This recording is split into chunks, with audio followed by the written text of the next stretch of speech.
ایک باحیا لڑکی کے صبر، حیا اور اللہ پر بھروسے کی ایسی ایمان افروز کہانی جو دل کو چھو لے، آخر تک سنے اور دوسروں تک ضرور پہنچائے۔ عائشہ ایک نیک، باحیا اور سمجھدار لڑکی تھی۔ وہ ایک چھوٹے سے شہر میں اپنے والدین کے ساتھ رہتی تھی۔ اس کے والد ایک معمولی ملازم تھے اور بڑی محنت سے گھر کا خرچ چلاتے تھے۔ اس کی والدہ قرآن پاک کی تعلیم دیتی تھی اور ہمیشہ اپنی بیٹی کو دین اور اچھے اخلاق کی نصیحت کرتی تھی۔ عائشہ بچپن سے ہی نرم مزاج تھی۔ جب دوسرے بچے کھیل کود میں مصروف ہوتے تو وہ اپنی والدہ کے پاس بیٹھ کر قرآن کی تلاوت سنتی۔ اس کی ایک خواہش تھی کہ وہ بڑی ہو کر ایسی مسلمان لڑکی بنے جس سے اللہ راضی ہو جائے۔ وقت گزرتا گیا اور عائشہ کالج پہنچ گئی۔ کالج کا ماحول اس کے لیے بالکل نیا تھا۔ یہاں بہت سی لڑکیاں جدید فیشن میں رہتی تھیں۔ عائشہ نے مکمل حجاب پہننے کا فیصلہ کیا ہوا تھا۔ جب وہ پہلے دن حجاب میں کالج پہنچی تو بہت سی نظریں اس پر جم گئیں۔ کچھ لڑکیاں آپس میں ہنسنے لگیں، یہ کالج آئی ہیں یا مدرسے سے سیدھی چلی آئی ہیں؟ ایک لڑکی نے طنز کیا۔ دوسری بولی، اتنی خوبصورت ہو کر بھی خود کو چھپا رکھا ہے۔ عائشہ نے سب کچھ سنا لیکن خاموش رہی۔ گھر واپس آئی تو اس کی آنکھوں میں آنسو تھے۔ والدہ نے پوچھا، بیٹی خیریت ہے؟ عائشہ نے روتے ہوئے ساری بات بتا دی۔ والدہ مسکرائی اور بولی، بیٹی یاد رکھنا، جب انسان اللہ کے لیے کوئی اچھا کام کرتا ہے تو شیطان دوسروں کے ذریعے اسے روکنے کی کوشش کرتا ہے۔ یہ بات عائشہ کے دل میں اتر گئی۔ اگلے دن وہ پہلے سے زیادہ اعتماد کے ساتھ کالج گئی۔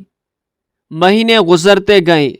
بعض لڑکیاں اب بھی اس کا مذاق اڑاتی لیکن عائشہ ہر بار مسکرا دیتی۔ وہ دل ہی دل میں کہتی، یا اللہ مجھے صبر عطا فرما۔ ایک دن کالج میں ایک نئی طالبہ داخل ہوئی جس کا نام مریم تھا۔ مریم بظاہر خوش نظر آتی تھی لیکن اس کی آنکھوں میں عجیب سی اداسی تھی۔ عائشہ نے محسوس کیا کہ مریم اکثر اکیلی بیٹھی رہتی ہے۔ ایک دن عائشہ اس کے پاس گئی اور پوچھا، کیا میں تمہارے ساتھ بیٹھ سکتی ہوں؟ مریم نے ہلکی سی مسکراہٹ کے ساتھ کہا، جی۔ چند دنوں میں دونوں اچھی دوست بن گئیں۔ ایک دن مریم اچانک رونے لگی۔ عائشہ نے وجہ پوچھی۔ مریم نے بتایا، میرے والدین کی علیحدگی ہو چکی ہے۔ گھر میں ہر وقت لڑائی جھگڑا رہتا تھا۔ میں اندر سے ٹوٹ چکی ہوں۔ عائشہ نے اس کا ہاتھ تھاما اور کہا، اللہ پر بھروسہ رکھو، مشکل ہمیشہ نہیں رہتی۔ یہ الفاظ مریم کے دل کو چھو گئے۔ آہستہ آہستہ مریم نماز کی پابند ہونے لگی۔ وہ عائشہ کے ساتھ مسجد کے اسلامی پروگراموں میں بھی جانے لگی۔ اس کی زندگی بدلنے لگی۔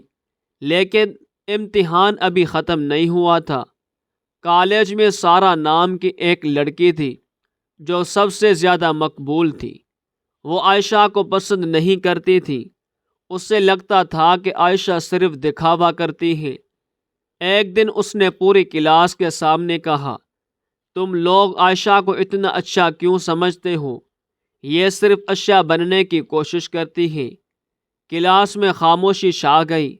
سب کی نظریں عائشہ پر تھیں لیکن عائشہ نے جواب میں صرف اتنا کہا، اللہ بہتر جانتا ہے کہ کون کیسا ہے۔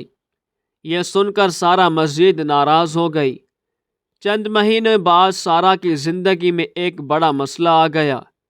اس کے والد کا کاروبار تباہ ہو گیا۔ گھر کے حالات خراب ہو گئے۔ جو دوست ہر وقت اس کے ساتھ رہتے تھے آہستہ آہستہ اس سے دور ہونے لگے۔ سارا شدید پریشانی میں مبتلا ہو گئی۔ ایک دن وہ کالج کے باغ میں اکیلی بیٹھی رو رہی تھی۔ اتفاق سے عائشہ وہاں سے گزری۔ اس نے سارا کو دیکھا تو فوراً اس کے پاس جا کر بیٹھی۔ کیا ہوا؟ سارا حیران رہ گئی۔ تم میری فکر کیوں کر رہی ہو؟ عائشہ نے جواب دیا، کیونکہ تم میری بہن ہو۔ یہ سن کر سارا بھوٹ بھوٹ کر رونے لگی۔ اس دن پہلی بار اسے احساس ہوا کہ اچھا انسان وہ نہیں جو صرف اچھا دکھائی دے، بلکہ وہ ہے جو دوسروں کے دکھ میں ساتھ کھڑا ہو۔ وقت گزرتا گیا، سارا بھی آہستہ آہستہ عائشہ کے قریب آتی گئی۔ ایک دن اس نے عائشہ سے کہا، میں نے تمہیں ہمیشہ غلط سمجھا۔ عائشہ مسکرائی اور بولی، اگر اللہ معاف کر سکتا ہے تو ہم ایک دوسرے کو کیوں نہیں؟ یہ سن کر سارا کی آنکھوں سے آنسو بہنے لگے۔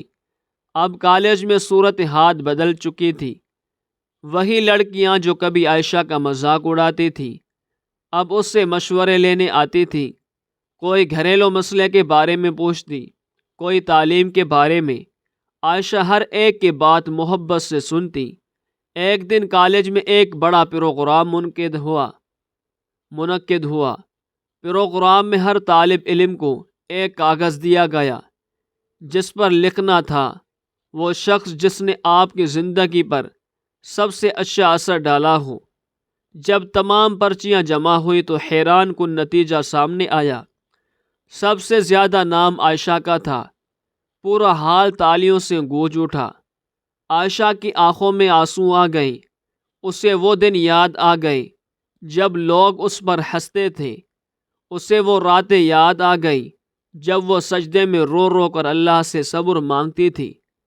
پروگرام کے اختتام پر پرنسپل صاحبہ اسٹیج پر آئی اور بولی، عائشہ نے ہمیں یہ سکھایا ہے کہ کردار کی خوبصورتی ظاہری خوبصورتی سے کہیں زیادہ اہم ہے۔ اس دن سارا اسٹیج پر آئی اور سب کے سامنے بولی، میں گواہی دیتی ہوں کہ میں نے عائشہ کا مذاق اڑایا تھا، لیکن آج میں جو کچھ ہوں اس میں اس لڑکی کا بہت بڑا کردار ہے۔ پورا حال خاموش ہو گیا۔ بہت سی لڑکیوں کی آنکھوں میں آنسو تھے۔ عائشہ نے آسمان کی طرف دیکھا اور دل میں کہا، یا اللہ، یہ سب تیری مہربانی ہے۔ کالج ختم ہو گیا، سال گزر گئے۔ عائشہ ایک کامیاب معلمہ بن گئی۔ وہ بچیوں کو قرآن اور اچھے اخلاق کی تعلیم دینے لگی۔ ایک دن اس کے پاس ایک نوجوان لڑکی آئی۔ اس نے کہا، آپ مجھے نہیں جانتی لیکن میں آپ کو جانتی ہوں۔ عائشہ حیران ہوئی۔ لڑکی بولی، کئی سال پہلے میں آپ کے کالج میں جونیئر تھی۔ میں آپ کو دیکھ کر حجاب کی طرف آئی تھی۔ آج میں قرآن حفظ کر چکی ہوں۔ یہ سن کر عائشہ کی آنکھوں سے آنسو جاری ہو گئے۔ اسے احساس ہوا کہ اللہ کے لیے کیا گیا ایک چھوٹا سا نیک عمل بھی کتنی دور تک اثر چھوڑ سکتا ہے۔ اس رات عائشہ نے سجدے میں جا کر اللہ کا شکر ادا کیا۔ اس نے کہا، یا اللہ، اگر میری زندگی سے کسی ایک شخص کو بھی ہدایت ملی ہے تو یہ صرف تیرا فضل ہے۔ تو دوستو، لوگوں کے طعنے وقتی ہوتے ہیں لیکن اللہ کی رضا ہمیشہ باقی رہتی ہے۔ اگر آپ حق پر ہے تو صبر کریں، کیونکہ اللہ صبر کرنے والوں کو کبھی ضائع نہیں کرتا، اور جو اللہ سے ڈرتا ہے اللہ اس کے لیے نکلنے کا راستہ پیدا فرما دیتا ہے۔